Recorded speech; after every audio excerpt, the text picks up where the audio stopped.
Isang mapagpalang araw na naman mga katusok. Ito may phone call order kami. At ito nga yung isinenya na picture. Ganito raw yung gagawin. At natapos ko na nga, nag-video-video na sa labas. Para may souvenir naman. Ang napili nga pa ng kulay ng customer ay yung kulay na yan. Pink, purple, white, and lagyan ko ng mga green. Inuna ko pala yung balloon. Yan, balloon muna. Tapos nagtusok-tusok na ako. Yung pinag-mix ko lang siya. Yung floral po, binasa ko na siya ng tubig at binalot ko ng plastic. Ayan na nga, nag-voice over na lang ako kasi lagi ako nakaka-copyright. Kaso di ako magaling mag-voice over na katulad ng iba. Wala akong alam sabihin. Ayan, papatapos na nga at inaayos ko na yung pagbabalot. Nilagyan ko ulit ng wrapping sa ilalim para yung tubig ay huwag tumapon.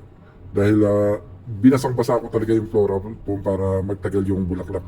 Lagi pag may order sa amin ganyan, yung bulaklak, nilalagyan ko ng maraming tubig yung floral foam. Inaabot siya ng 1 linggo bago siya mamatay.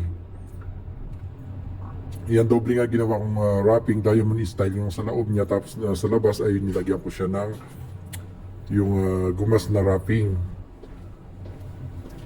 Ayun nga, piling kulay ng customer, yung purple, pink, dark pink, may green, mint green yung kulay ng mga dahon-dahon. Nilagyan ko siya, tapos para maiba naman yung ribbon, ginawa ko siyang gray.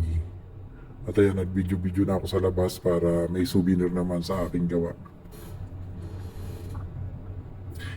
Yung pinagkopyahan niya pala nito ay yung dati ko rin gawa na may sulat na happy birthday sa ibabaw. Hindi na nga pinalagyan ng customer kasi wala namang okasyon, parang iririgalo lang niya. Ayan, at post kami sa harap ng shop. Video, picture taking for souvenir ng mga gawa.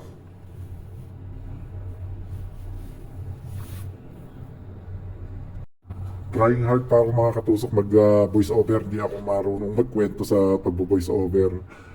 Sa ano kasi lagi ako nakaka-copyright sa yung pagkuha-kuha ng mga music sa Facebook. Yun lamang. Maraming salamat. Have a nice day. God bless.